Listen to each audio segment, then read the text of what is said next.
What up, guys? Welcome to the Chewjitsu podcast. Today we have a returning guest, a friend of mine. It was actually, hey, we joke about it. The first, I did a podcast like back in 2013, and he was the very first guest on that podcast.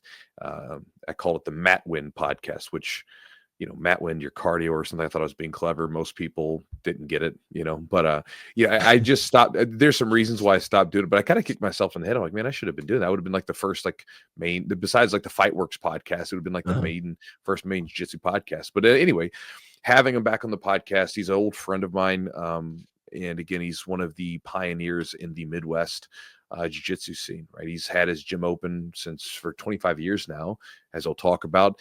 And, this podcast, we get into everything from like old grappler tips and ideas and things that we're dealing with, but also to talk a little bit about gym ownership.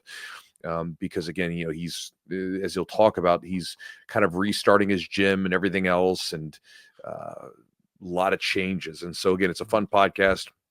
A little bit more freeform. If you guys want to hear more of his like bio story and how he got shot in the head and then, came back from that and everything else, that's a great story. Go look up James Clingerman Jiu-Jitsu podcast, whatever episode that is. It's probably like 200 episodes back. You can listen to that one. It's a great episode. So if you like James, you're like, ooh, that was interesting, you might want to listen to the first one. Because to me, it's a really cool story of a dude overcoming some crazy stuff. But again, that said, this one's a little bit more like loose and just kind of getting into it, and hopefully you guys enjoy it. Big thanks to our sponsors for helping make the podcast happen. Athletic, THC, like microdosed mints. So they are one of our newest sponsors. And what they've done is they've developed a product that is there for like fitness minded people with active lifestyles. Essentially, they have some different blends, but they're functional cannabinoid blends that support performance, help people dial into a sort of a flow state, improve recovery, and trying to enhance that sort of mind body connection and mood. The products are there to help people sort of gain that elusive, sort of a relaxed, calm, focused energy. And they have several unique blends for that. I've tried them out. I personally don't usually like THC stuff because it makes me really on edge. Don't care for it.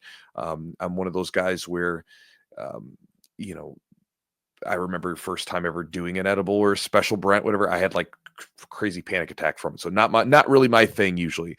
But their stuff's a little different. Obviously, the dosage is very small. It's like 2 milligrams mixed in there, and it's you stick it in there and you just kind of let it dissolve, opposed to chopping it up or whatever. And so again, it's been a really interesting thing to mix into it. So I've been using them off and on here and there. And I've found that like I like taking them on like Sundays where we're doing we have like one of our like heavier rolling sessions on Sundays where it's an open mat, and I'll take the flow one. And I definitely feel like it sort of puts me into a more relaxed but focused mindset, assisting that process anyway. And I think it's been useful. For if anything else, I think maybe it helps just sort of take the edge off as a person who's naturally wound a little tight, who's a little bit more energetic, which, it has its pros. The con is that sometimes that can lead into sort of negative places, but the pro is I get a lot of stuff done. I think it just helps take the edge off a little bit. So if you guys want to check out any of their stuff, it's a newer company. The website is athletc.com, athletic.com. And if you guys want to get any of the products, the promo code is Chewjitsu10 for 10% off. Again, I've enjoyed using them. I think it's a cool product, and it's definitely not gonna. It's like a sort of a THC style microdose that's not going to give you crazy psychoactive effects, but you might find that it helps you get a little bit more of like a sort of a smooth, focused energy, and maybe a bit more of a relaxed mindset. Also, thanks to our sponsor, Epic Roll. They've been helping me out with my my new Jiu-Jitsu rash guards and shorts, which are that order is now done with. Be on the lookout for another one, maybe it's sometime towards the end of the year. But Epic Roll is they make everything from shorts and, rash guards and gis to t-shirts, joggers, fanny packs, anything and everything related to jiu-jitsu they make. If you want to check them out, go to their website at epicrollbjj.com. Look through their catalog of stuff. They've got a lot of really great looking gear. Find what you want and then save 20% on it with the promo code Chewjitsu20 for 20% off the order. Also, thanks to our podcast sponsor, Charlotte's Web. They've been a longtime sponsor of ours. And again, they make everything from CBD to CBN products. And they also have some functional mushroom products now with things like lion's mane, reishi, and different mushrooms. And again, a lot of cool products out there, even balms. They've got some really great balms if you've got some sore muscles. And so again, if you go to their website, look through everything that maybe you find. If you find something, you can save 30% on the order. Recently, I've been using some of the functional mushroom products they have, like the lion's mane, which is supposed to be helpful for focus and energy. And then also I use their stay asleep product, which is a CBN product, which is a little different than CBD, but CBN product helped me go to sleep and stay asleep. If you guys want to check them out, go to their website at charlottesweb.com, and the promo code is Chewjitsu30 for 30% off the order. Also, guys, if you want to support the podcast directly, check out our Patreon, patreon.com/the Jiu-Jitsu podcast. If you're interested, there's a bunch of different perks. If you go to that website that I just listed, you go there, it'll have the details listed on that website, and you can join up as a Patreon member supporting the podcast for a very inexpensive price each month. And if you guys want to join my daily email list, you can do so by going to my website at chewjitsu.net/join. When you join up, you'll get access to an exclusive ebook that I give away along with a video that goes with it. So the ebook goes into 12 different strategies to get more focused, training basically during your open rolling sessions. And then there's a video along with it to explain it, to go through it with you.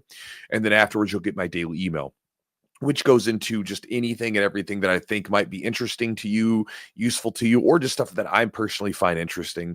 And again, if you enjoy my videos, if you enjoy the podcast, you'll probably enjoy the daily email. You get all that plus more, and you can unsubscribe at any time. So guys, with that said, let's jump into this podcast with James and talk about some jiu-jitsu.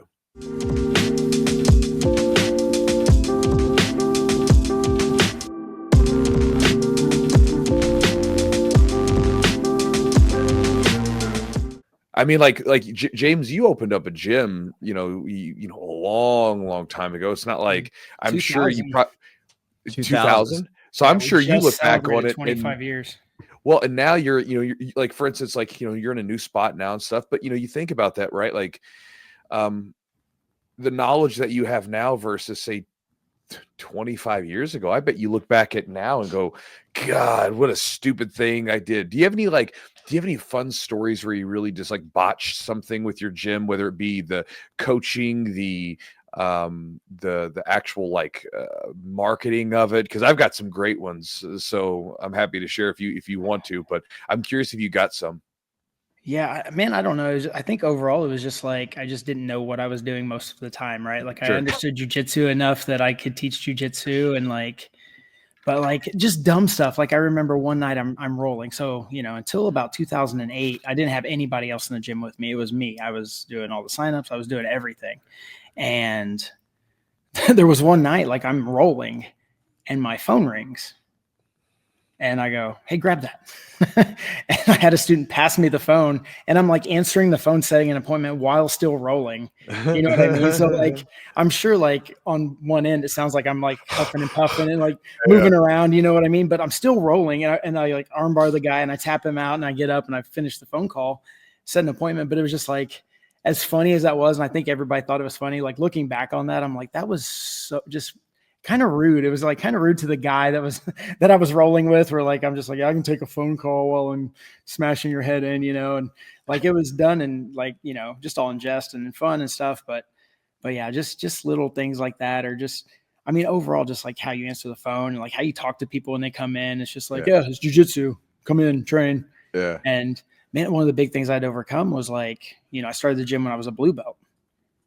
And so I didn't get my black until late 2007. So I was running the gym for, almost 8 years before, I guess it was, a full 7 year before I was a black belt. And people were like, what do you mean you're not a black belt? I'm like, well, it's jiu-jitsu. It's different. Like, it's like my 11-year-old niece is a Taekwondo black belt. And I'm like, well, she can't run a jiu-jitsu school though. So yeah, it's hard to like, was that one of the challenges, like trying to help people understand what a blue belt or a purple belt meant in jiu-jitsu as opposed to like a black belt in karate or some other martial arts? That's like a big, obviously back in the day, it's probably a big obstacle, right?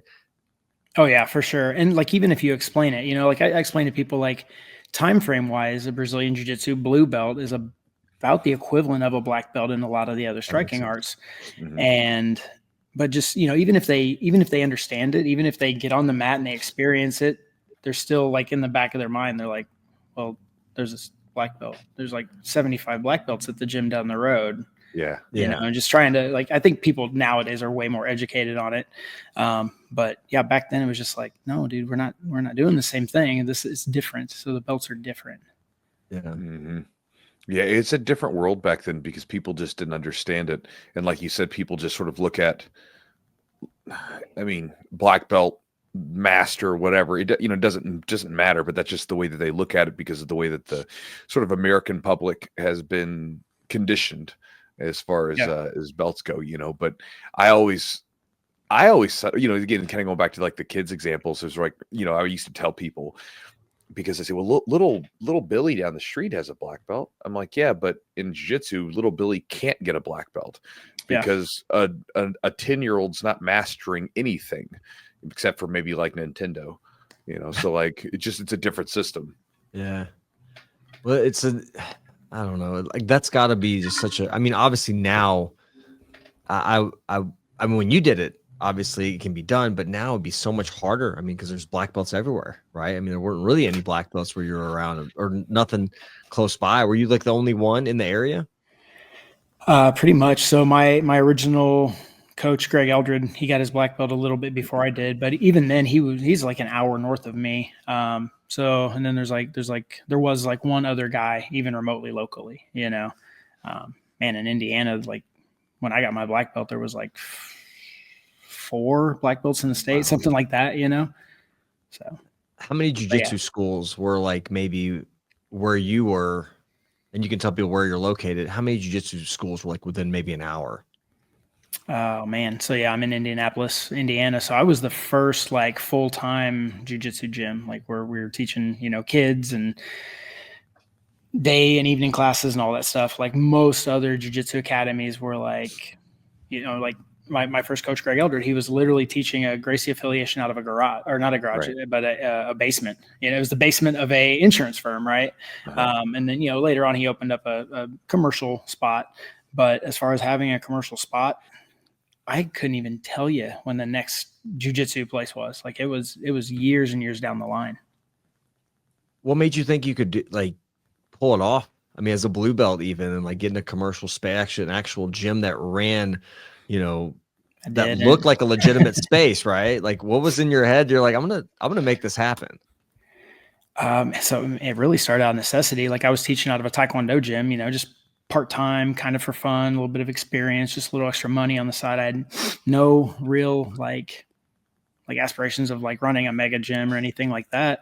I had a full-time job, I had good 401k, I had insurance, all the things. And then company I worked for closed down, and then I realized like working for somebody else in a warehouse or something like that sucked. And so I was like, man, I'm going to try this thing full time. And even then I was doing, I started kids classes and we had kickboxing and MMA and all this stuff, but I was doing it out of a little tiny room in this Taekwondo gym. And man, all of a sudden, like one day the guy like stops me on my way out and he's like, hey man, just to let you know, like we're moving, I'm buying this space, yada, yada. He tells me how great the space is. And he's like, but there's no room for you. He's like, our schedule doesn't allow it. There's one mat. So you got to go. And I mean, he was very nice about it. Right. But, so he gave me like 2-week notice.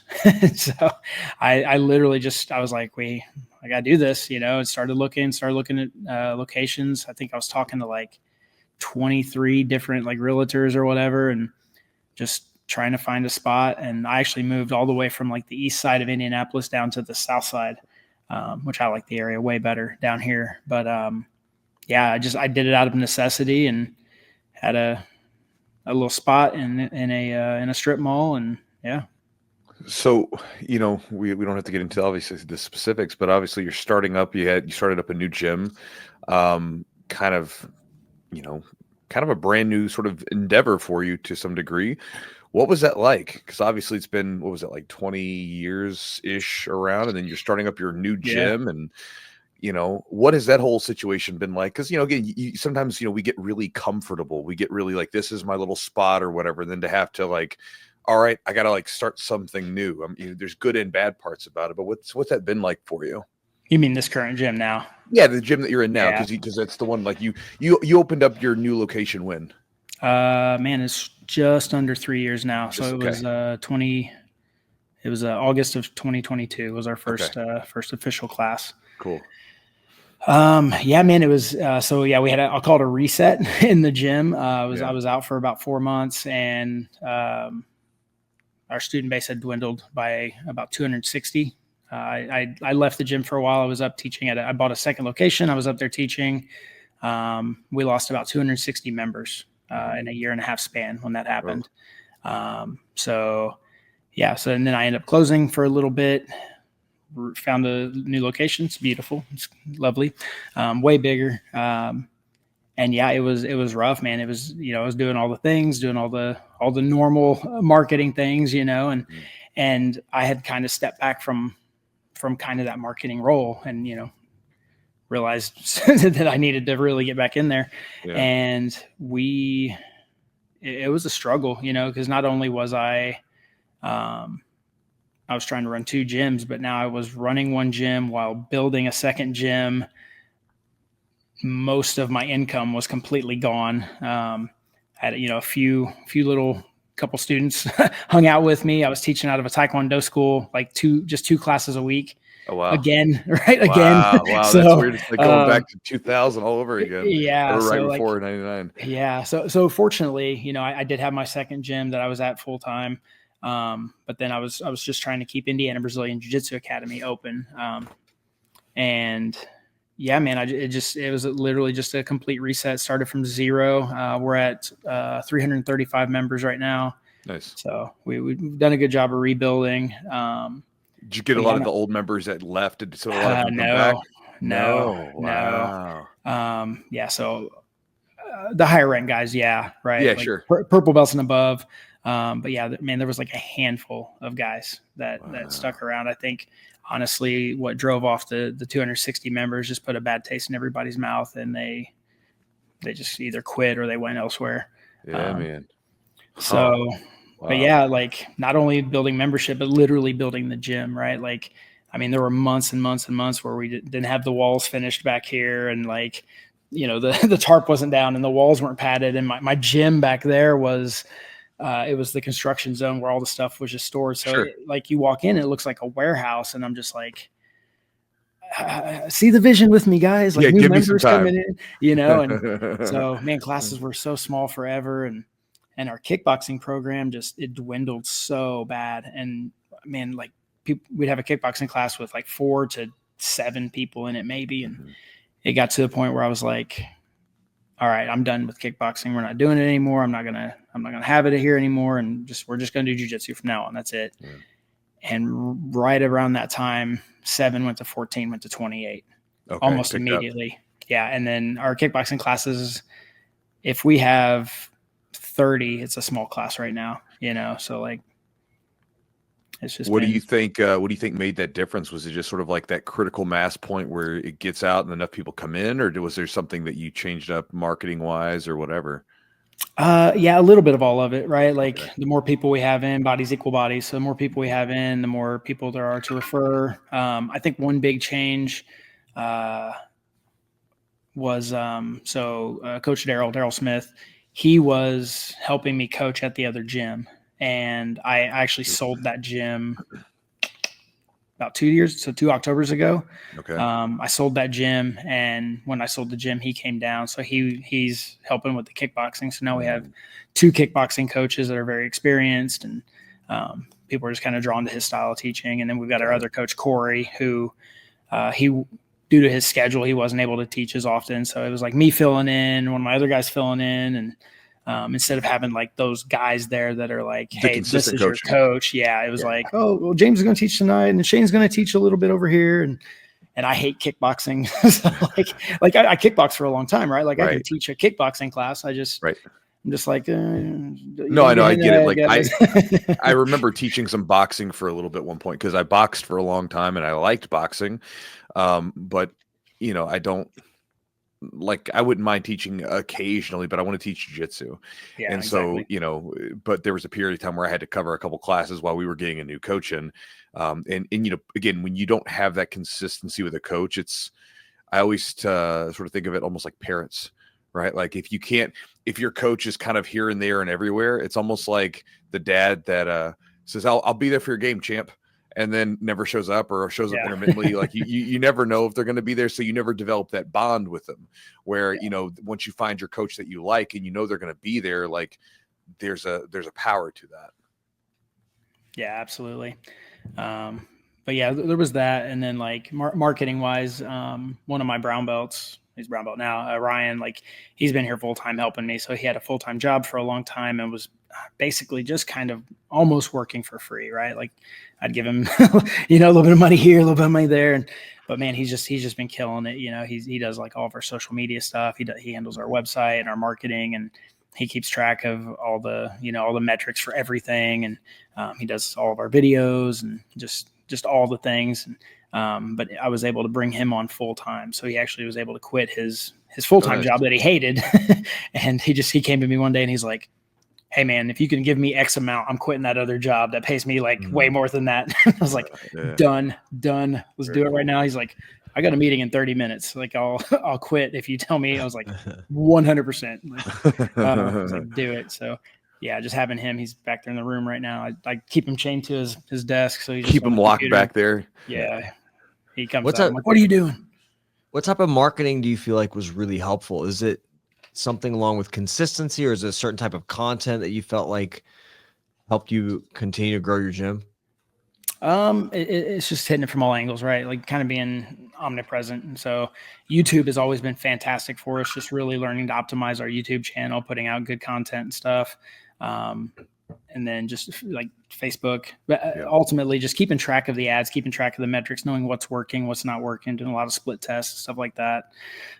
We don't even do Google ads right now. Like I just loaded a bunch of money into Google ads and I was like, hey man, if you want to start throwing some Google stuff out there, but yeah, man, I think it's just a little bit of everything. It's really having a good funnel system when somebody raises their hand, when they fill out that opt-in on the website, like how do we funnel them in? How are we communicating?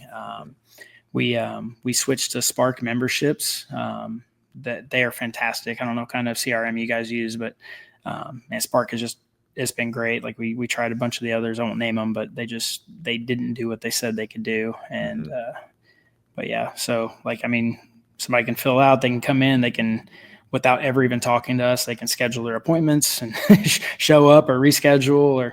So we've got so much stuff just completely automated that it's hands off for a certain part of it. But then my sister also works for us full time at the desk. And so, while people are opting in and they're doing all stuff, she's making phone calls, she's shooting texts, and like she's giving that personal touch on top of all the automated stuff. But so nice.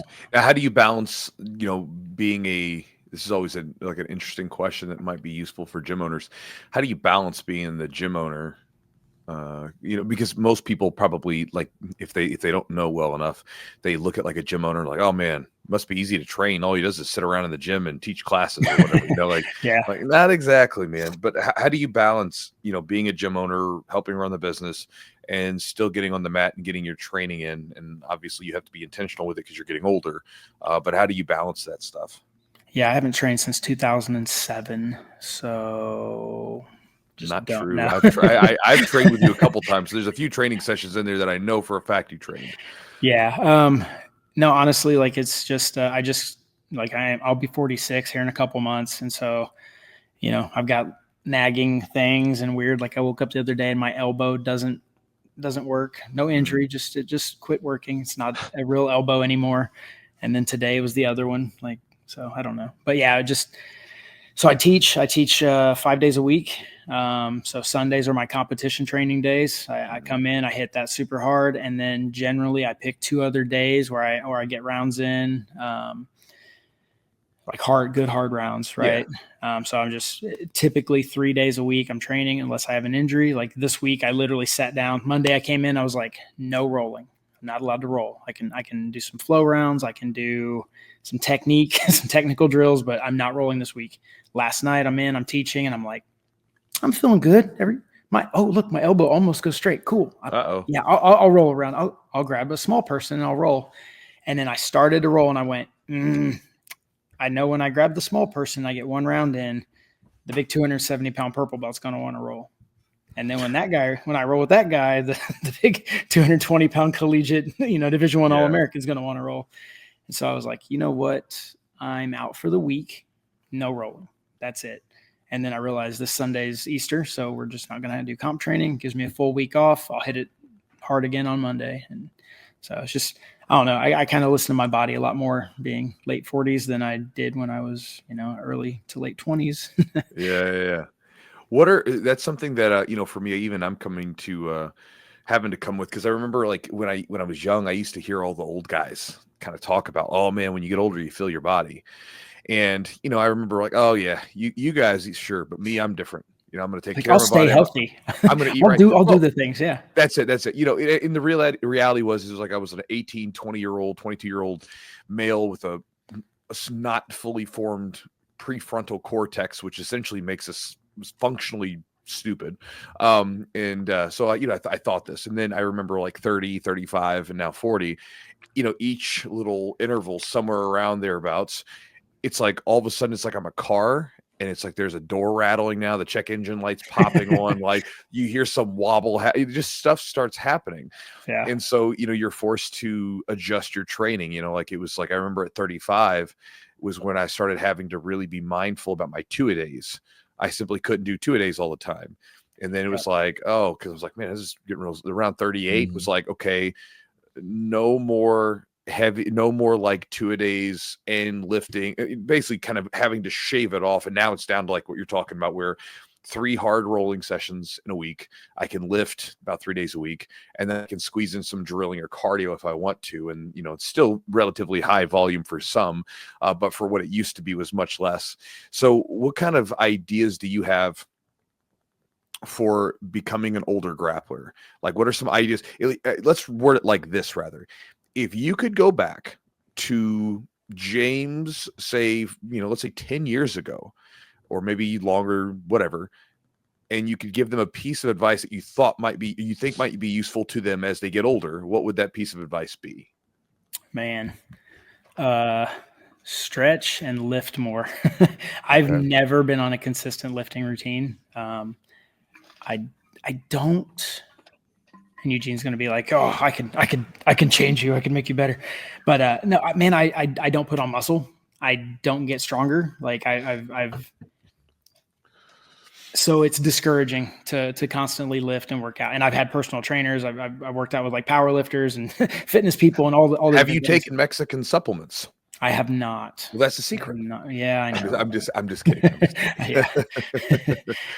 I mean, only partially kidding, of course. So what I'll tell you, so at one point I got up to 186 pounds, and I normally walk around. Yeah, I normally walk around like 170, right? But it was just like eating all day and all the creatine and the protein and lifting and all the things, and it was miserable. And it was like as soon as I stopped, 172 pounds. I'm like, man, I can't do this all the time. And so, but back then it was about performance. I wanted to be bigger, stronger, faster. That way I could smash guys better, take guys down better, and I was rolling great back then. I was a purple belt. But now it's like, my back hurts really bad. I need to not just rehab my back, but I need to continuously strengthen it and continuously do these things that are going to lead to it being strong and not getting hurt. And yeah, man, I'm not nearly as flexible as I used to be. I need to stay on like just a very basic kind of maintenance routine, just to not get hurt and to be able to still grapple when I'm 60. Like I guess I'm 46. I'm in pretty good shape. Like you look at other like 45, 50-year-old dudes, like I'm in pretty good shape. I don't have a lot of injuries. I've never had anything really broken in jiu-jitsu or anything like that. I've had like one knee surgery, but got shot in the head. So my neck hurts sometimes, but don't do that. It's hard to rehab from that.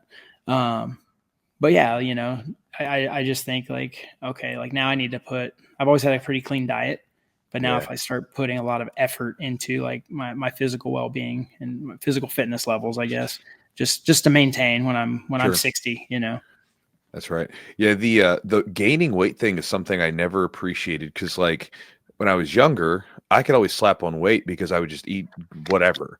I would just do a dirty bulk and I could put on weight as a big guy. But like now, like that I'm working with like a coach and he's got me on like a good clean diet, but just lots of calories now, then it's like now it's a fight. Like we changed up my diet a little bit because I was eating so much fiber that it was just wrecking my gut. It was like too much fiber. And so we had to change. So like today I had like, it's what he programmed. Like I had a bowl of Rice Krispies, like a giant bowl of Rice Krispies. It's whatever, because that's what he, with some bananas and stuff like that and whatever else in there. So just to basically get the carbs that I need without the bulk, because it's a fight, man. Because it's like I'm trying to just get a few pounds heavier. I don't want to be super heavy, but like I want to be like around 215 or so. And so it's just this slog trying to like gain the weight, and it's just so much food that's required to do it without like spilling over and just turning into a lard ass. Yeah, I'm pretty big right now. I just did Indy Open I weighed in with my gi on at 165. Ooh, 165. And I stepped on the scale last night in just my regular clothes, which is about the weight of my gi, and I was 180, like 184, 183 maybe. Shit. It's fat. I started eating like crap. I was like, been eating pizza? a little bit. I don't need a whole lot of junk food, but I kind of started junking out a little bit. Like probably about the worst I do is like I like ice cream. Oh, ice cream, yeah. Very, very plain ice cream. Like I do vanilla. It's weird. I do like just standard like vanilla bean ice cream. Vanilla's good ice cream. Yeah, but I put a little bit of acai packet on there, right? Oh, to make it healthy. Yeah, to make it healthy, right? Make it healthy. Got to get my antibiotics or my antioxidants in there. Thanks. Shit. And a little bit of honey drizzle. And, yeah, there you go. It's healthy. It's like it's healthy. Yeah. You take ice cream and just put like some I guess fruit. I guess I'll say it's kind of like fruit. Dude, have you ever made protein ice cream in a creamy, like a Ninja Creamy? No, it's my good. girlfriend's grandma, she buys the Jocko protein from me constantly. She's got the Ninja Creamy. Just like every week she's sending me pictures like, oh my God, it's delicious. So bro, it's like, I mean, granted, obviously it's still not ice cream, but it's pretty damn good, man. It makes like a good close second to like soft serve ice cream. Yeah. And you can, you obviously can put whatever you want to on there. It's pretty darn good, man. So if you're ever like trying to get that, like scratch that ice cream itch without gaining the fluff. Yeah. What do you think is I was just thinking about this, because we get a lot of advice when we're younger and then we're older. Like, I wish I would have taken that advice. Is there a piece of advice that you wish you would have like one thing that stands out that maybe could have had some impact on you as you've gotten older to help you in whatever way? No, no, honestly, man, it's probably just literally been the whole exercise thing. Like, just lifelong health and wellness and stuff. And, I've always bought into like a healthy lifestyle, but it's just been the whole lifting, working out thing that it's never stuck. And man, I've always been really good at like, if I find something's bad for me or good for me, I'm really good at creating those positive and negative associations with things and like changing my behaviors. I've always been really good at that, except when it comes to working out. And I just hate it. Like it's miserable. Like I did like last Monday, I was like, all right, I got to start doing these little backer sizes, and grabbed a little plyo ball and I did my little routine, and I was like, man, that was great. I feel good. I'm trying to pump myself up. And then I was like, all right, Wednesday rolled around and then something happened. I didn't do it. And I was like, all right, Thursday. Okay, Friday. And I was like, all right, I guess it's going to be Monday. And the next Monday rolled around and I had another coach teach for me. And I was like at home. So it's, what is this week and a half? Like, but yeah, it's hard. You need to get like an accountability coach. I've got like, obviously I've got my nutrition coach who writes up my plans and stuff. And, even there's been periods like gaps where pretty much I just stay I just basically stay logged in with them all year round, because it used to be I would use them for a cut or whatever. And then after the cut was over, I would, stop getting the coaching. And then I'm no longer sending them check-ins. I'm not whatever. And then I have the plan. Literally, I know what to do. Mm-hmm. But instead of following that, I kind of like, well, I do it like mostly, like 90, 80%. Yeah. But then like all right, I'm going to go off the rails a little bit here. Just, I don't stay quite as sharp on it as I could. I don't have any trouble with lifting, but a lot of times food wise, I'll eat what I should be eating for the most part, but then I'll start eating a little bit too much extra. And that's where I get in trouble. So like knowing that I have to send in a picture to my coach, or I have to check in with him and know that he's going to be like, hey bro, what are you doing? Why'd you gain 5 pounds this week? Right. Like it sort of keeps me honest. And I don't know what you think about it, man. Like I have a couple of coaches that I've hired for different things, and being a coach, it's one of those things where you're giving your energy away to other people to help them and to keep them accountable and to help make them better. And like, there's a certain point where you don't have anything left for yourself. And so it's nice for me to have someone tell me what to do. Like, hey, Chewy, go eat this, go lift this weight. Or even like with business stuff, hey man, like, did you get that thing done you were supposed to do on the webpage, whatever? Or did you get that funnel set, whatever it is? Yeah. I just having that for me because I give it away to other people and then I don't have it for myself. Oh yeah, absolutely. I think you hit the nail on the head with that. Like, I reached out to one of my old business coaches recently, and I was just like, hey man, like, you got time for a chat? And so we got on the phone, chatted for a bit, and he was just like, he said almost that exact same thing. You know, he's like, man, because he ran a bunch of Taekwondo schools, like straight out of high school. Okay. So he's, a martial artist, and we caught up on each other's lives and stuff. But he was like, when you're the head honcho, he's like, when you're the master, he's like, you still need somebody to reach out to and to help guide you in certain areas. And he's like, man, let's touch base once a month from now on, like for both of us. And so I was like, that's awesome. So, but yeah, I'd love to grab somebody and like have them like, lift the weights for me. I'm not going to do what they tell me to do, but if they could just come in and lift the weights and I could get bigger, that'd be, I don't even want to get bigger. I love competing at lightweight. I started competing at lightweight like 2 years ago, and it's been just completely changing in my, winning matches, I guess. Like for some reason, like I've always just competed at middle, but I'm a little middleweight even. And I've done middle and middle heavy, and it's just not gone great. Like I've won some stuff, but your frame's better at light. Man, like when I compete at lightweight, I've been doing really well. I feel better. Like I'm like, oh yeah, you're still stronger than me, but you're not 25 pounds heavier, and in the same weight class. So is there, like, as far as lightweight goes, is there just the size differential not being as big? What do you think has led to more success at that lighter weight? Yeah, definitely partially the size, but I also I tend to have more of a smashing game. Like I roll more like a big guy, like a lot of pressure. And I think a lot of lightweights aren't used to that. That's why a lot of lightweights don't compete in open divisions, Yeah. But if I do every time, unless I'm hurt. Like, I remember it was Nashville a couple years back. Me and you were going to be in the open, and I was like, dude, my back hurts so bad. I'm not trying to get out there. I was like, Chewy's going to hurt me. I'm going home. But then you went in Indy, you went against one of my guys. Oh, I got Rich. He went against Big Rich, who's like 290, and he shot it on a takedown and just ran it.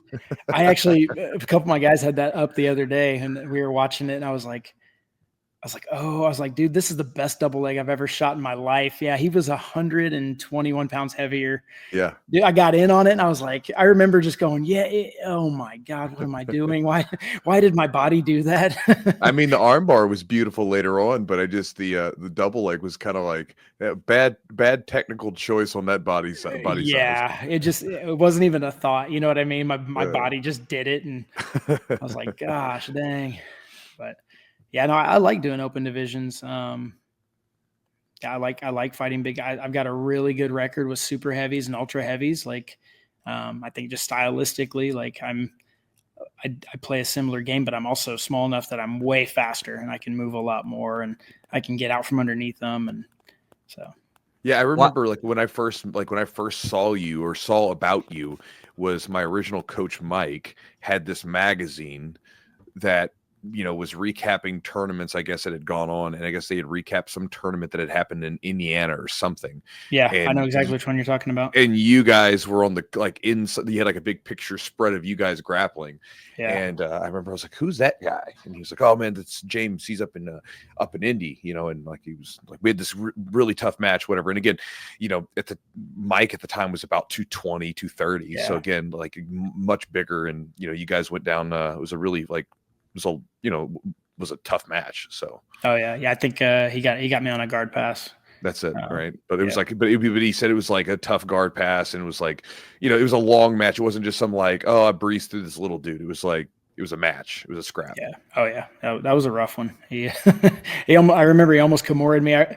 There was a picture somewhere where my arm, like, there was like 3 points on the Kimura where I was like, man, I should tap, and I'm like, no, I'll get out. But like, there's a picture with my arm like here, like right by my ear. Like he had it turned 180 degrees. And then I got out of it. I was like, yep, I was right. Cool. Like 3 months, I'm like, God, my lat hurts real bad. Hey, maybe that's like a little like what you should have told yourself when you're younger. Like, tap a little. Oh man, Chad Hardy. He's the first guy to ever armbar me in tournaments. I've always had really, really good elbows, like really flexible. And Chad and I fought at Jiu-Jitsu Con. Granted, he's 20 years younger than me, at least. And so I was down and I went up in weight. I was doing middle heavy and down like 3 age divisions, and he was my first round. I had a no-show first round. So Chad and I met next round, and man, he like flying armbarred me or something right off the bat, and he tweaked it. And I was like, ooh, and I got out, and then he got me in another. And I got out and he got me in it was like 6 arm bars and escapes. And then he got me and I stopped and I was like, okay, I'm good where I'm at. And man, he just had such a grip. It was like, I was like, man, I can't really move now. And it hurts. I'm like, no, I don't want to tap. I've never tapped an arm bar. And finally I was like, all right, dude, you got me. And, but he's done that to me plenty of times too. Yeah, but it was a cool match, man. Because I remember when he first started jiu-jitsu, like little wiry kid, and I remember coming down to your place and training with him, and I was like, man, he's going to be good. That little yellow belt kid is not bad, and then he was competing in my egos and stuff. I remember him fighting Big Rob Arnett, and I had 200 pounds on him or whatever. And bless. That one, the first match with Rob, it reminded me that there's that, what is it, the scene in Ace Ventura when where the rhino's giving birth or whatever. Like Rob Arnett's like sitting down on his knees, and Chad somehow was inverted and like popped out the backside of his body, and it was like his feet and head are just kind of clawing out. Yeah, that's exactly how I described that too. Is the scene from Ace Ventura. That's so funny. That guy Chad went against he's the guy that like he wouldn't wear a shirt. He'd compete like without a shirt on. He had a big belly, big dude. Right, Chew, you went against him, I think, right? Yeah, one of the egos. But he's like a legit wrestler, right? He's a very solid. Very solid. Yeah, maybe. I know he was coaching at Wabash. So. Okay, Wabash. That's right. It's right. Wabash. That's what I was thinking. Not Purdue. Wabash.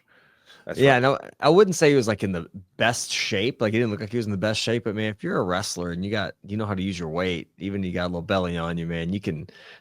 He was a gamer, dude. He'd be out there going with whomever. Yeah. Dude, he's in great shape now. Really. He's down closer to like 200, 220-ish, I think. Wow. Good for him. But yeah, he got up to like, man, I want to say 340, 350, somewhere in there. And it was still an athlete, but hard to deal with. But, you had some crazy matches like at the egos, man. You had some like invite only like super fights and stuff. Oh yeah, like, that was before really those super fights were kind of a thing.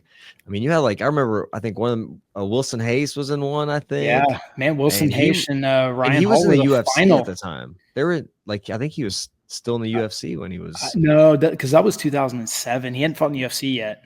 He hasn't yet. Okay. Yeah, so that division, that was an 8-man division. And it was 4 black belts and 4 non-black belts. So I think Ryan Hall was still a purple at the time. Really? And Ryan tapped out his first 2 guys, and then him and Wilson met in the final. And Wilson actually was down 2 for stalling. And then right at the end, man, he got Ryan's back, and it was one of those like 1, 2, 3, Ryan got out. And I was like, oh, I was like, man, I made that 3 count and I had to give him forward. But man, if that whole division was absolutely amazing. Like to go back, like I did a little highlight. That was the first video I ever edited, or highlight video I ever edited. It might've been the first video I ever edited. And I did it with like Windows Movie Maker, and I put it up, and guys were like, man, you didn't have to speed it up, man. You didn't have to speed it up. Like those guys were so good. I was like, dude, I didn't speed it up. And they're like, it's obviously sped up. I'm like, it's not. Like I did this with Windows Movie Maker. You can't even like, you can't just incrementally speed it up. I think you could do like 5 times the speed or something stupid. Sure. Right. But I was like, dude, I don't even have that technology. Like this is literally how fast these guys were moving. It's interesting. That was a good one. It's interesting like that, you know, where tournaments have evolved now, you know, you have these invite only, these super fights, and you guys were kind of doing a lot of that. And there wasn't a lot, you know, I've mentioned before, my first tournament was an Ego in Louisville. That was in 2008, I believe. Yeah. And that was before I was at Chewy's gym. So I remember like actually my match was against someone from Derby City, but because I remember watching the videos and I could see, I don't know if Chewy was in the background, but it was, Kyle, maybe was Kyle back there. It was one of our black belts that was there.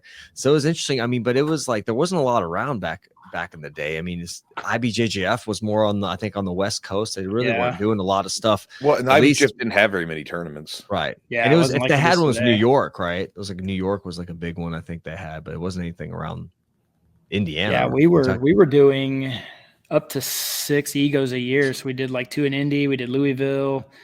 Nashville, we had run them in like Memphis, Missouri. We did one at the Trump Taj Mahal out in Atlantic City. That one was a flop. We had like 7 competitors show up. Oh yeah, no. Well, nobody's really in Atlantic City, right? It's like it's a casino. It's like it sounds like really cool, but it's not necessarily. It's not. It's because I remember going there for the ADCC trials, right, and to coach and stuff, and it's. No offense if anybody likes it. I don't really like it. Just kind of like it's like a casino hotel type thing. But like it's not close to any like of the main cities. So, you know, you think it would be a big thing. What's that? I said we learned that. So we were part of like this martial arts super show, right? That kickboxing and like all these MMA guys were there, and like they gave like the $6,000 sponsorship, at least they said they did, to like Henzo Gracie. So he was supposed to be there with the team, and like all these teams were supposed to be there. And literally I remember like Ricardo Almeida walked in, looked at the tournament, walked to the venue, and walked right back out. Like so quick that I jumped up and ran to catch him, and I couldn't catch him.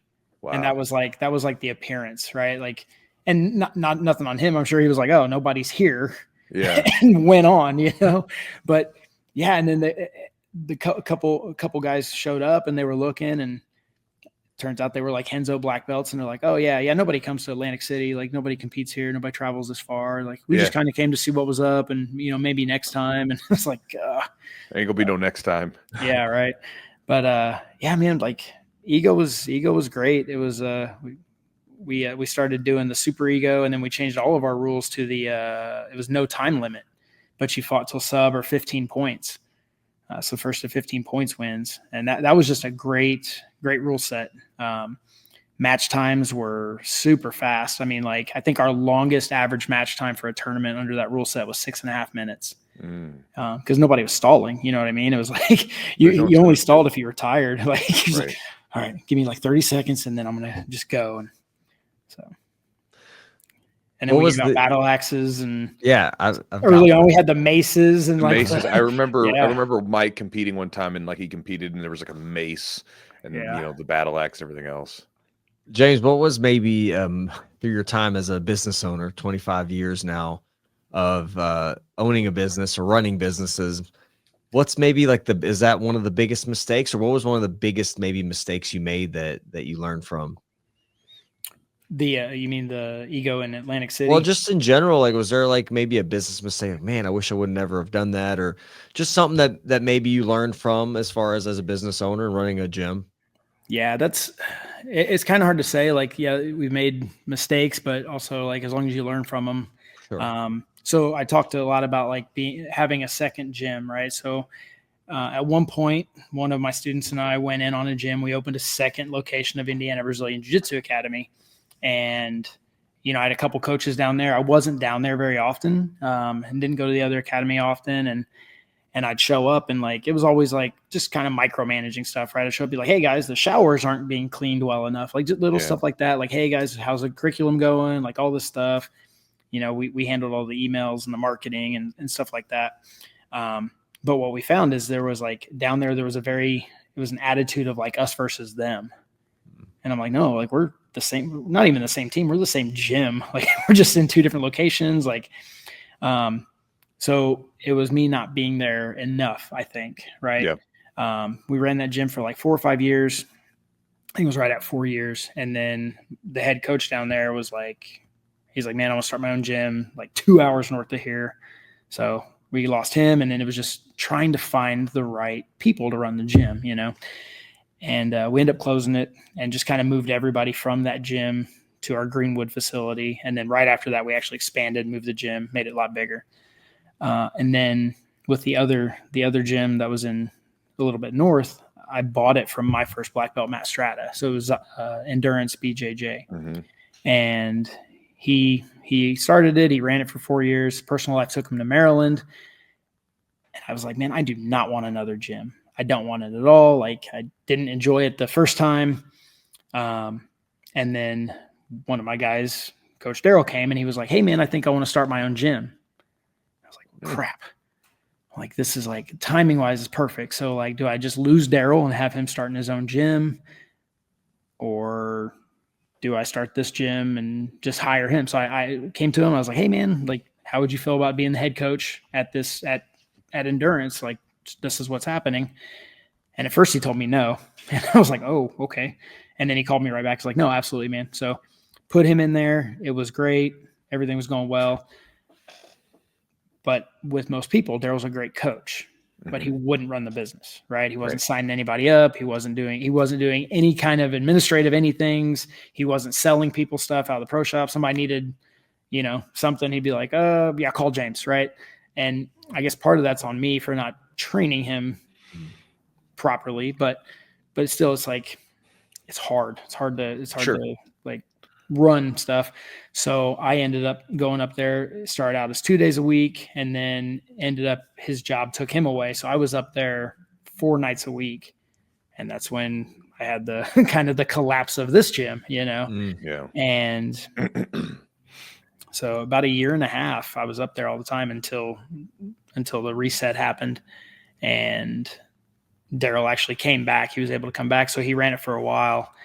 And man, it was two Octobers ago. So October of 23, one of the guys that was training there, he's a black belt under Pedro Sauer. And he's like, he was hounding me forever. Like, I want to buy the gym. And I was just like, no, I don't know. Like, I'm not selling the gym. And then finally I was just like, you know what? Like, man, this is taking so much of my energy. Like, I'm driving to the north side of Indy and then back to the south side. And then the next morning I get up and I drive to the south side and then to the north side. And man, I can tell you exactly what it was. This sounds stupid. And that's the day I made up my mind. I was driving up there to teach. And I was like, you know what would be awesome? If I got in a car accident right now and I didn't have to go. And I just go, what the hell did I do? Like, what was that? I was like, oh my God. So I got there and I was like, okay. I was like, hey man, let's start talking. And we ran some numbers, and honestly, I sold it for about half of what it was worth. But yeah, it literally like I felt bad at first, you know, kind of abandoning the students and stuff, but it was so much better just getting to sit down here and focus. Like, I get up in the morning, I come here, I work here all day, I go home, and there's no driving, there's no switching gears, like between like the curriculum down here and what we're on up here. And like, you know, and even just having it as a completely different gym, like, but I left it as Endurance because in the long run, I was like, I will probably sell this at some point, you know, when the time comes. And so it was 5 years. I ran it for almost exactly 5 years, and I sold it. I sold it for 10 times what I bought it for. So it worked out. Yeah. Spreading yourself very thin. I think that's that was that's where probably I was thin. I think that's kind of because you don't have there's a certain way you want to run things. And I think, being able to give out instruction or trust people, or even, I think that's something that most people, because I think, you have a vision, but if you're unable to like see other people, if other people can't see your vision, it's going to be very challenging to have the quality or the like exact product that you envision presenting. Yeah, absolutely. And that's the other thing is like, a lot of, and I it's one of those things where it's like flattering, but I also don't like it, is people come to train with me. You know what I mean? Like people are like, oh man, they're like, oh, I train at Clingerman. So I'm like, stop calling it that. But that's part of it though. You're the dude, I know, right? So no matter what, like you're the face of it from the front. Like, I mean, there's obviously other people that are there, but like, it's just part of being the leader. Yeah, no, I get it. But also like, at some point I'm not going to be here, right? Like I'm going to age out of jiu-jitsu, and I'll always be involved. But my goal is for this place to be running 70 years from now when I'm dead, Yeah. I don't know. I think 70 years I'll probably be dead. Maybe. I think like for me, like I always think about like, what do you transition to? I imagine that I'll probably be, when I was a young kid, or a teenager, I used to work at a restaurant, and it was a family-owned restaurant that had expanded, and they had bought multiple other restaurants. They owned a catering business, the whole deal. But I worked in the restaurant, and the father who had started it, his father had a heart attack, died, and so he took it over and started running it when he was 19. At this point, he's in his like late 60s or whatever, and he would just come in and be around. He didn't own the business anymore. He had sold it to his kids. His kids were in it, but he would still work in the business. He would still greet people. And there were people that were coming to that restaurant and had been coming to that restaurant since like the 70s. And they would come in like clockwork every Sunday, and they would come up and they'd have a conversation. They would talk, catch up with each other. They'd go eat their food. They'd come back. I mean, it was that kind of thing. So I imagine, I don't know about you, for me, I think I'm probably like, whenever my body like won't hold up, I'll just be like on a walker running around my old ass, just like, hey, everybody, whatever. And then, eventually they'll put me in a home. So it is what it is. My one of my old coaches, he was a jiu-jitsu coach. So my Mario Roberto gave me my black belt. He was Mario's first American black belt. Okay. He runs a gym down in Houston, and I went down to visit him for a couple of days last year. I think it was last year. And he's got guys running all of his classes. He sits in the office. He's about 10 years older than me, so he's like 55. And he does administrative stuff. Comes out, shakes hands, greets people. He's still the face, but he's not teaching the classes at all. And I was like, I'm sure he hops in here and there, right? We all have to fill in sometimes, but like I've kind of like made sure that I'm doing that. So like even my kids coach had some health issues, and so I took over the kids programs for the last like 3 or 4 months, and then I just got a new kids coach, and so I was like, I'm integrating her in. Like now I'm kind of stepping out, and I'm letting her handle all the kids classes on her own, and we've got some junior coaches and stuff they're on the mat, but I'm still out here. Like I make my way around. I talk to the parents and like, hey, how's it going? Just do my check-ins and like actually like sit and talk with them and stuff. And keeping your finger on the pulse. Yeah, for sure. But it's hard, isn't it? Because it's like as a coach, your skill that's so easy to default to is just, here, let me do it. Let me do it. I'll do it, right? I'll teach the classes, and so it's so easy to do that, and it takes a lot of. It's kind of going back to the rolling thing. There takes a little bit of restraint to not just want to jump in and teach, especially if you enjoy coaching. It takes a lot of restraint to like not just want to jump in and be like, here, let me do it. I'll do it. Yeah. Yeah. And I'm super antisocial. Like, I don't know if you know that. I've got like real bad social anxiety, and like, do you really?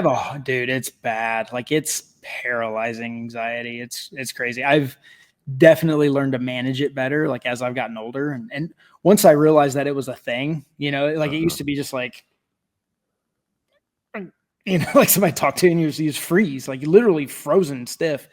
But once I realized like what it was, like once it had a name and like a definition, I was like, okay, now it's something I can work on. Yeah.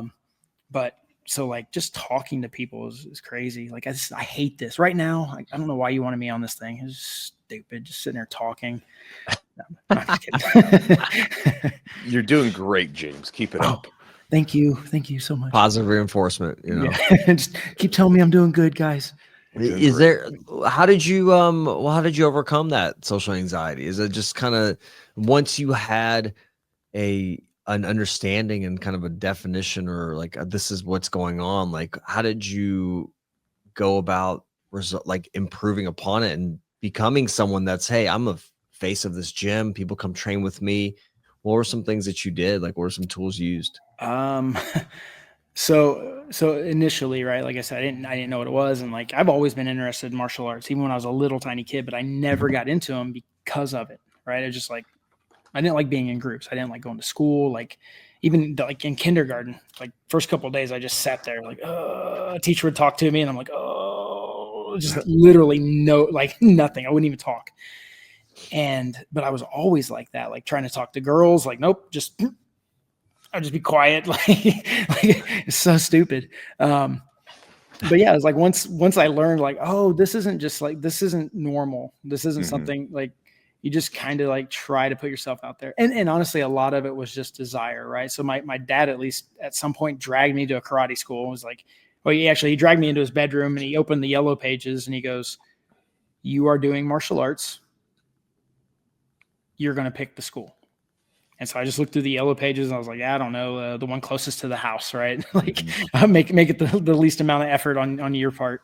And so we went in, he signed him and my sister up. I did karate for a while. I didn't like it, but I liked martial arts. And I was like, okay, I've been in this situation. It's like, you get used to kindergarten. So first grade's easier, right? And then, and that's kind of what it was. It was like, well, I like martial arts. I don't like or karate necessarily, but what's this jujitsu thing I'm seeing on TV now? So the only other gym that was closer to me was actually it was a judo karate school, which I should have went to that karate school anyway, cause it was way better. But they said they had this big jujitsu sign, right? So I started training there and I went in and it was like, okay, cool. Well, this isn't the jujitsu I like either, but I know I can do this. And, in both the karate, part of getting promoted in karate was you had to learn to teach classes. You had to start teaching. And then in the jiu-jitsu gym, like I had like the Gracie basics and intermediate VHS tapes. So I was automatically just better than everybody else at the the Japanese jiu-jitsu school. So when the teacher would go back to Korea, he's like, "Hey, here's a key. Will you just teach the classes?" And I'm like, "Yeah, cool." So I would teach things like shrimping and they're like, "Oh my God, shrimp. That's crazy." Let me show you this cross collar choke. Whoa. Yeah. That was one move they did do, but it was like knuckles in the neck and then push them away. And I'm like, hey guys, check this out. Get a deeper bite, but pull them in. And they're like, whoa. But yeah, it was just desire, right? It was like, okay, I like doing this. I want to do this. Stop being a bitch. And the fun that's literally what I would tell myself. Like, what you're doing is you're being a punk. Stop. Like that's how a little punk would be. So just stop doing that, and it's still a challenge, but sometimes just go, hey, I'm going to not be a bitch today. But it's kind of like, I know what you're talking about, because I've had different situations where it's like I'm trying to figure something out and eventually I find something out. And it's like, even if it's not necessarily, it's like if you have some sort of diagnosis from a doctor, at least you know what the hell's going on finally. Yeah. Opposed to they don't know, right? And it kind of gives you an opponent. It's almost like knowing that you're going up against the wrestler and you need to pull guard on them because you can't out wrestle, whatever, the strategy you're going to have to employ on them. You have social anxiety. Okay. It's a thing. Well, it doesn't have to control you. There's ways to work around it and you can find your own way, but now you know that there is something you have and you can deal with it versus something's wrong with me. Right. Or, it's just, no, here's your little thing. We all have quirks. Here's your quirk and go deal with it now. Yeah. And that was the thing too, is like, just kind of understanding like that it was something, that it wasn't just, just me and everybody was picking on me because I'm weird. Like other people also have this. But I'll give you an extreme example is, so I was still a brown belt. So I think it was like 2006, early 2007, maybe. I flew down to Top Team down in Coconut Creek to get certified as an Abu Dhabi referee. Okay. And so we flew from Indy into Philly and then Philly to Florida. Well, on the flight to Philly, I just started having like immense burning pain in my face. Whoa. And I was like, like to the point where I was doubled over in my seat. And I'm just like, oh my God. Like, and all of a sudden it just quit. Like, and I was like, whoa. And when I sat up, I realized like my whole face was just completely like numb, like dead. Like my lip was hanging. Oh, bro, like you're I had a thinking of a stroke. Yeah. Right. And so I'm like, okay, I'm moving my arms and I'm doing the things. And I'm like, I was like, I knew my birth date. I'm checking my pulse. Right. Like I know who the president is. I'm like, okay, all right, not a stroke. I was like, cool. And I'm pretty rational. I'm and for the most part, I was like, all right. I had a small ear infection because I always have trouble with my ear. Like I had a small ear infection. We got to cruising altitude. The pressure pushed the infection into my head a little bit. It affected my 7th cranial nerve. It shut it down. Boom. Temporary Bell's palsy. Good to go. So I hit the guy I was with. I was like, hey, man, I need to go to the bathroom. It's not a stroke. I'm okay. And I go in the bathroom and I'm like washing my face. And I was kind of laughing about the scenario, right? I was like, this is so stupid. And I can hear him out there talking to a flight attendant. And he's like, oh, he's got a bullet in his head. And he's kind of freaking out. And so I'm like, I rinse my face off a little bit and still completely rational, no problems. Heart rate's under control. I come out and I'm trying to talk to the girl and I'm like explaining to her. I was like, no, it's no problem. We're good. I'm okay. And all of a sudden I just get a little bit dizzy and I was like, whoa. And I sat down. And then it just all started. And I was like, oh my God, like my heart rate got up. They ended up like, I was like having trouble breathing. I was losing vision. I was like, oh my God, like this is going south real quick. And so they come out and they've got like the heart monitors on me, on my finger, like whatever. And like my heart rate was at like 210. Whoa. And they threw ice packs on my arms, on my neck. They had the defibrillator out. And I'm just like, I'm getting ready to die. And all my vision just starts getting like, tunneling in when you're getting choked out. And man, it was like right before I lost all my vision, I just snapped out of it. And I was like, oh. And so I'm pulling the ice packs off. I was like, oh my God, I'm freezing. And everything was kind of normal. And then she comes up and she sits down and she's like, hey, I got to ask you some questions if you're okay. And so she starts filling out like a little medical report. And, I'm still slurring. I can't use my mouth. And then all of a sudden, everything just kind of regulates and goes back to normal. And so they're like, hey, when we land, do you want to go to the hospital? And I was like, yes, only because I have to get on another plane immediately after, right? So I want somebody to check me out and see if I'm going to die. Yeah. And so ambulance meets me at the airport. They take me to the hospital.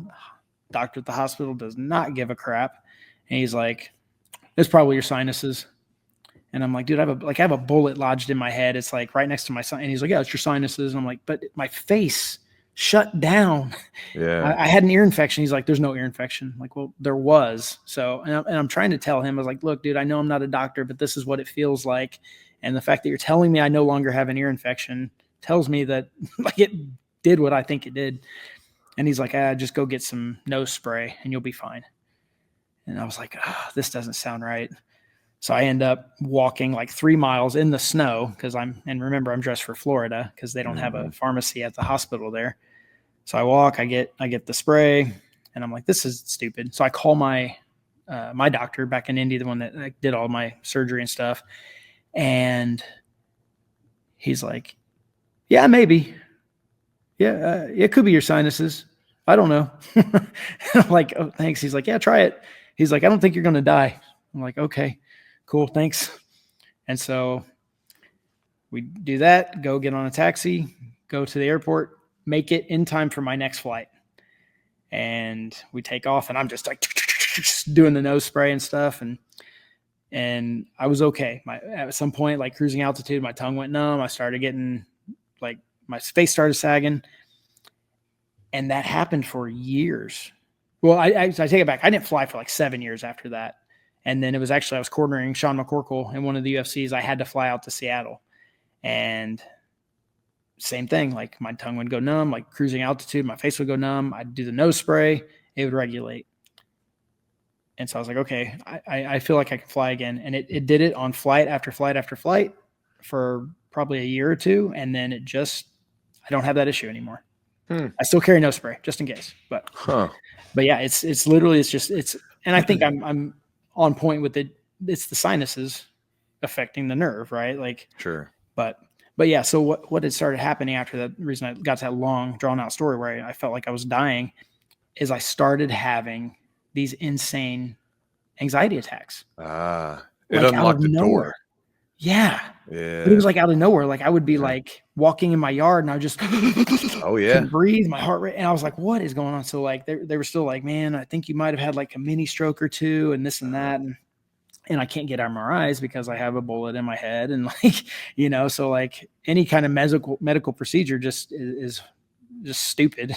Like I can't have a proper diagnostic done. But I don't know, if a month or two goes by and I was sitting on my couch alone, like no TV, nothing. And I started thinking about it, it's like, I'm concerned, right? Like I have this medical issue. And as I started thinking about it, it started happening. Oh yeah. And I was like, whoa. And I kind of like took some deep breaths and I was like, no way. Yeah. I was like, there is no way I'm doing that to myself. And I was like, okay, if I'm doing it, I can stop it. And so I just sat there and I literally forced myself into this full-blown panic. I mean, where I'm sweating and blacking out, my heart rate's up. And then I would just kind of take some breaths and sit and just, rainbows and sunshine and pull myself out of it. And I'm like, dude, that's crazy. I was like, I cannot believe. And so I sat there, I did it 6 times in a row where I would just force myself into it, pull myself out, force myself into it, pull myself out. And after that little session of just me forcing anxiety attacks on myself, I had almost no issues after that. Yeah. That's crazy. I've had anxiety attacks before, and mine started, it was like in 2013, I had one, and it was like, I don't know what struck it. 2013, one day I'm driving, and all of a sudden, I just feel this little feeling down my chest, and I feel like I can't breathe, and I feel like I've got to roll down the windows. My heart rate is going, and the thought in my mind is, you're dying, Yeah. And then it's scary. Periodically, I would have them, here and there. And I'm like, what is going on with me? I'm like, am I going crazy? And then eventually, like you said, it was like one of those things where I remember one night was after training, we all went over to the Mexican restaurant next door. We're getting some food, having a beer. And I felt the little tingle that would go down my body right before it would start to hit. And I'm like, what the fuck? What's wrong with this? And I remember like going into the bathroom and like looking at myself in the mirror. And I'm like, chill the fuck out, bro. Took a deep breath, got it under control. And I'm like, okay. And I've since figured out my triggers, what they are. But it's something, man. Cause even now, like there's every now and again, if there's something going on, like I remember like I had some weird issues right after COVID, with like some inflammation in my chest that just kept reoccurring. And I remember like I had to deal with it then because it's, for other reasons. So it's legit, man. It's weird stuff. It's weird, and it's powerful what the mind can do. Oh yeah. I mean, like I've had some stuff where I would get like lightheaded and like I would get dizzy. And I think some of it's like you start worrying about the lightheadedness and dizziness, and then it starts to come on like, oh my God, I hope it doesn't happen. And then it starts. So it's almost like it's like this wheel. It's like you kind of start it, but it's so cool to see, like, if you find that you can have a little control over it, like you can just start to minimize or hopefully some ways, I guess, decrease it. For everybody it's different, but like, yeah, it's such the power of the mind. So interesting. It's like the same thing with like, jiu-jitsu, right? Somebody holds you down and you start panicking, like, oh my God, I can't breathe. But then like, all right, if I control my breath, if I have a little window to breathe, I have a little space, make a little bit of a frame, you can kind of get out of it. It's kind of like I think it was was it Hickson had that story in one of his books where like he would get like anxiety attacks. They rolled him up in the carpet, right? Yeah. He made his brother roll him up in the carpet and wouldn't let him out for like 15 minutes. He was screaming, and like they rolled him up, and he said after that he never had anxiety. I guess exposure therapy, and maybe that's what you did. Like, Yeah, expose yourself really. to the situation. Yeah. Yeah. And the funny thing is, like, that tournament anxiety is kind of similar. You know, it's not as debilitating, fortunately. Sure. I mean, can you imagine you can get on the mat and you're like, you just seize up, but it's kind of the same. And like, yes, I guess going through that kind of helped me deal with tournament. I almost don't get anxious for tournaments anymore. I mean, there's always a little bit, but like it used to be like real bad, and then you just deal with it. And it's like, oh, it's part of the process, no big deal. But like now, man, like I have so much fun competing usually that I remember. So when I fought Rich, I was sitting there, we're in the bullpen, right? So like we're first round in the open. And I was like, God dang, why do I gotta get this freaking 300-pound dude first round? And, you know, I'm kind of laughing about it, having fun. I'm ready to go. And the ring coordinator comes up. He's like, all right, guys, you ready? Let's go. And Rich takes a step and I go to take a step. And I just remember my leg going like shaking. And I was like, oh no, this is a bad start to this match. And, but you know, I laughed it off. And the thing was, like, with him, I was like, dude, this guy is like, you know, 120 something pounds bigger than me. Like there should be no, like, I don't know. Pressure. No pressure, right? Like if he wins, he wins. If I beat him, that's cool. Like whatever. And man, he threw me around, hurt my hamstring. Like he tried to choke me. Can you believe that? Why did he do that? Yeah. James, why do you still compete? What is it about competition? Like, what do you still want to accomplish through competition at 46? Man, I don't really have anything I want to accomplish. Like I've kind of found joy in it again. You know, when I first got my black belt, it was like there was so much pressure, and it was all on me, right? I put pressure on myself that I performed very poorly. And I would just and I performed very poorly against guys that I don't want to say I was better than, but guys I knew I could beat, right? Mm-hmm. Like I would literally train with a guy in the gym and have zero issues, and we'd compete in a tournament and I would lose. And I'm just like, what is going on here? And you know, a couple years back, like I said, I kind of hit a stride, like mindset wise, I guess, going in, like the way I felt about tournaments right before I started competing lightweight. So it was a good combination of like, I got my mind right. And then, okay, now I'm doing the weight class I should be doing, but it's fun. And, I've not competed a ton at black belt. So now that I'm competing and I'm semi-healthy, like it's a personal challenge. And, you know, I like for my people to go compete. So, you know, I don't want to ask them to do stuff that I'm not willing to do myself. Mm-hmm. But it's fun. Ultimately, it's fun. I still enjoy it. So it's a little personal test, you know. Mm-hmm. There's some really good guys in Master 4. I don't know if you guys know that, but like there's some amazing Jiu-Jitsu black belts at Master 4. Yeah. Well, I mean, the Masters divisions are just like, especially now, they're just all the black belts that aged out. Mm-hmm. So it's like they're the killers from the adults like 15, 20 years ago, right? Like they're still tough. You know, just Cyborg is like Master 4, right? Yeah. You know, I mean, it's one of those things where, you know, people say like, oh, I want to go to the Masters division. And you're like, well, it ain't going to get that much easier, man. Like, I mean, as far as the time constraints go, sure, the matches get shorter because, you know, you just don't have the cardio you did when you're 20. But at the same time, as far as technical and skill goes, it's still there. I've had more fun, I think, competing at Masters. And I think part of it is because it's like Masters, we're all a little bit older. And so competition means less to us. Like, it's still important. It's still meaningful and all that stuff. But like, you know, when you're younger and you're competing, you're like trying to prove yourself and validate yourself. Like, I'm good at something. Look at me, right? Yeah. As an adult Masters, you know, you're 30, 35, 40 plus, whatever. You've kind of got a good sense as to who you are. And hopefully you have some confidence that's sort of rock solid. That's not going to be, you know, really influenced by one medal or another. And so you can kind of go out there and just have fun with the matches. And I've had a lot more fun competing at Masters with my opponents because we're both in that mindset of let's go kill each other. But like, this one match doesn't make or break us. And so there's a kind of a lightness about it, so to speak. Still very intense. Still, we're trying to kill each other, but there's a lightness around it that sometimes isn't around adult competitors who have their whole identity wrapped up in that particular competition performance or whatever it might be. Oh yeah. Yeah. Yeah, and you mentioned like you know, technical proficiency versus cardio. Like doing the Jiu-Jitsu con, I think that's the only the only adult division I've done at IBJJF was just going. I'm like, man, if I'm going out here, I'm going to do Masters, Worlds, and Jiu-Jitsu Con. But it was like 3 years ago, I missed registration for Master Worlds because I wasn't going. And then one of my students, when I was going through everything, right, and like one of my students was like, dude, just come stay with me. Like, we're all competing. Let's go. And I was like, well, if I'm going, I'm competing.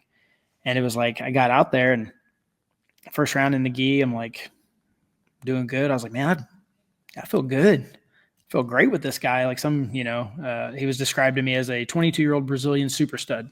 And I was like rolling. I'm like, man, I'm kind of ahead, like, tit for tat. Like I got him into 50-50. I was playing my game. I was like, yeah, no, I feel great. And then I remember it was like that 6-minute mark because the matches are 10 minutes. Masters are 5. That 6-minute mark. Yeah, I'm going down. And he's like, dude, okay, time to start, And he's I was like, oh no. Like, what are you doing? No. And he got me, right? And then the same thing happened to no-gi. I go out and this guy was he was just chucking me all over the place. Like literally I'd take him down, he'd stand up. I'd pass his guard, he'd stand up. I'd get him in an armbar, he'd stand up. Like I'd sweep him, he'd stand up. I'm like, just stop. And then 6-minute mark, I go to push and roll out of something. And it was just like, my body was like, nope, you're done. Like, yeah, dude. Okay. All right. I'll just get off. It's different, man. Yeah. Well, cool. James, we're, for Chewy, you got anything? No, man, it was good catching up with you, bro. Yeah. Appreciate you taking the time out today and just chatting with us and kind of seeing how everything's going. Yeah. Going great. I appreciate you having me on. Good seeing you guys. So tell people where your gym is and where they can find you. Yeah. My gym's in Greenwood, Indiana, which is like just south of Indianapolis. Website is IBJJA. It's just Indiana Brazilian Jiu-Jitsu Academy. Pretty easy to find. It's James Clingerman, pretty much everywhere. Facebook, YouTube, Instagram, all the things. Awesome, brother. Thanks again, man. It's great talking to you as always. Yep, absolutely. Good talking to you guys. All right, guys. Hopefully you enjoyed the podcast today. Hopefully you got something from it. I've got some little notes that I was jotting down as we go through it. So hopefully maybe there's something that stuck with you.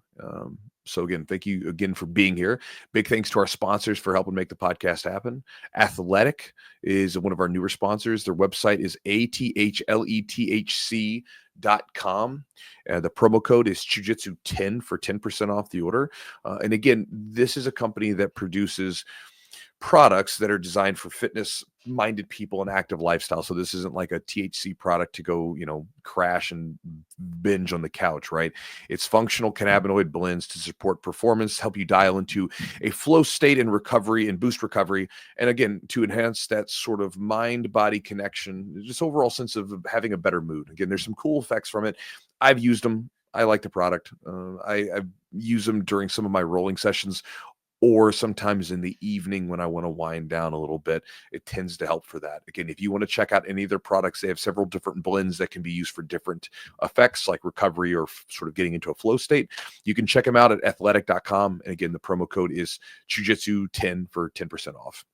Also, guys, if you want to check out our other sponsor, Epic Roll, they are a jiu-jitsu brand company that, they make everything from joggers and fanny packs to no-gi gear to gis, whatever that you might possibly want related to jiu-jitsu, they have some great designs. If you want to check them out, their website is epicrollbjj.com, and the promo code is Chewjitsu20 for 20% off the order. Also, if you guys want to check out our sponsor, Charlotte's Web, thanks to Charlotte's Web for helping make the podcast happen. They make CBD products, CBN products. They make products with functional mushrooms and other dietary supplements mixed in, balms and rubs. Again, anything and everything related to those products, and everything is third-party tested to ensure the purity and the quality that's inside of those supplements. So again, they go a step above what is required for them as a supplement company and as a company that's making CBD products, and they make sure they raise the bar and produce one of the most pure products out there as far as their market's concerned. If you guys want to check them out, go to their website at charlottesweb.com, and the promo code is Chewjitsu30 for 30% off the order. If you guys want to support the podcast directly, go to our Patreon at patreon.com/the Jiu-Jitsu podcast. Again, you support the podcast, you get a bunch of perks, a bunch of free extras, and not free extras, but a bunch of extras and bonuses. And then on top of that, you support the podcast for a very inexpensive price. patreon.com/the Jiu-Jitsu podcast. If you guys want to get my daily email and get a free ebook that will help you get a little bit more focus with your jiu-jitsu, you can do so by going to my website at chewjitsu.net/join, Join. I wrote the ebook because most people exist in gyms that don't do much situational training and they just do open roll. Like most people's classes are come in, warm up, technique, open rolls. Nothing wrong with that, but you have to be very dialed in if you're going to get any skill that way. And so the ebook will go through 12 different strategies that you could chew on and use and model after to create more focus from your training so that you get more skill. Because you're going to have to do that. Either you're going to have to do situational training from your coach, or you can manually create yourself with open training. And this is something that everybody can do from white belt to black belt. It'll make you so much better. You'll get more from your training, more skill from your training, and it can help you train less, like 2 or 3 days a week, and still get better. So just some ideas to chew on. Again, that's at my website at chewjitsu.net/join, Join. When you join up, you'll get the ebook, and then you'll get my daily email that I send out. And again, I've been talking about this recently. If any of you guys are old and broken, or if you're young and not so broken and whatever, if you want to move better, if you feel like you're just sort of stuck in a body that's like tight and rigid, you need a program, talk to my buddy Eugene. He is doing personal coaching with people so that this way, if they have issues with their body, if they feel tight, if they're having soreness, or if they're coming back from a surgery, or if they're just not moving as well as they would like, right? Because many of us, as we get older, you start to feel it. It's like your body's the muscles start to like retract back, and certain things that you could have done years ago, you just simply can't do anymore. And a lot of people just simply accept that. They simply accept that that's how what happens when you get older, but it doesn't have to be. I would tell you that I'm more flexible now at 40 than I was when I was 29. And that's because of intentional focus on improving that. Right now, granted, I am by no means like ultra flexible, but I don't wake up in the morning with like Rice Krispie knees and hips because I do some work to it. And so again, if you guys want to get a customized plan for yourself to help you with your unique issues, check out Eugene. You can contact him where, Eugene?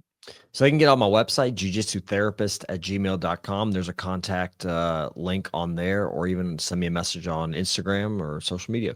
Cool. And if you guys go to his website, he has a little form that you can set up, and you could do a 15-minute call just to see if like you guys are right for each other, right? Because obviously you might be like, oil and vinegars or oil and water or whatever, right? Like, so it's not going to work. But, again, if you talk to each other, you feel like it's a good fit and he can help you, he'll do it. So again, check him out. And guys, with that said, thank you so much for being here. Appreciate you all. Hope you're doing well, and we'll talk to you next week.